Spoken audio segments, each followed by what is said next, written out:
Sa kasalukuyan na tayong sa pag-asa, sa mga susunod na araw ay inaasahan na ang pagtatapos ng habagat season.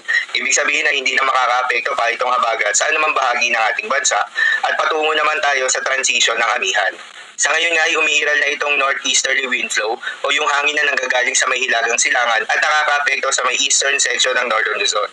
Dahil dito ay asahan yung maulap na kalangitan na may kalatiran ng mga pagulan at thunderstorms.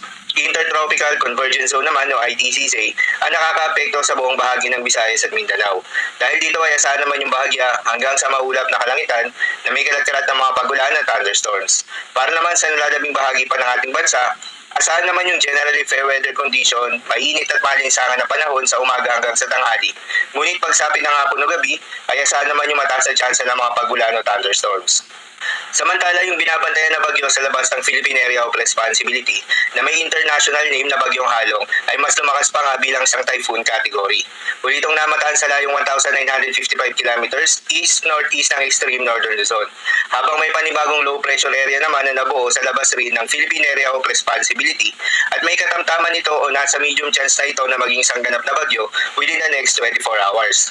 Ang dalawang nasabing sama ng panahon ay mababa yung tsansa na pumasok ng Philippine Area of Responsibility at dahil may kalayuan ng mga ito, wala rin itong direktang epekto sa anumang bahagi ng ating bansa. Pero paalala pa rin po palagi na posible pa rin ang mga pagbabago. Kaya naman patuloy lamang na magantabay sa mga update nating ilalabas, lalo na ng pag-asa. Para naman sa magiging lagay ng panahon ngayong araw ng Martes, dahil nga sa epekto itong northeasterly wind flow, asahan sa Quezon at Aurora ang maulap na kalangitan na may kalat-kalat na mga pagulan at thunderstorms. Posible ang mga pagbaha o pag-uho ng lupa due to moderate to at times heavy rains. Habang sa may Western Visayas, Negros Island Region, Central Visayas, Zamboanga Peninsula, Northern Mindanao at Palawan, asahan rin yung maulap na kalangitan na may kalat-kalat na mga pagulan at thunderstorms. Dulot naman yan ng Intertropical Convergence Zone. Posible rin ang mga pagbaha o pag-uho ng lupa due to moderate to at times heavy rains.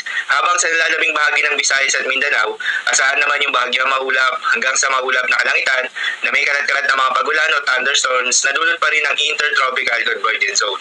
Posible rin ang mga pagbaha o pag-uho ng lupa during severe thunderstorms. Habang sa Cagayan Valley, Ilocos Norte at Apayao ay asahan rin yung bahagya maulap hanggang sa maulap na kalangitan na may kalat-kalat na mga pagulan o thunderstorms na dulot naman ng northeasterly wind flow. Posible rin ang mga pagbaha o pag-uho ng lupa during severe thunderstorms. Habang sa Metro Manila at nalalabing bahagi pa ng ating bansa, ay asahan rin yung bahagya maulap hanggang sa maulap na kalangitan na may kalat-kalat na mga pagulan o thunderstorms na dulot naman ng mga localized thunderstorms. Posible rin ang mga pagbaha o pag-uho ng lupa during severe thunderstorms. Madalas nabobo ang mga thunderstorms na ito tuwing hapon at gabi na nagtatagal ng 1 hanggang 2 oras. Kaya naman ingat sa mga posibleng banta ng pagbaha at pag-uho ng lupa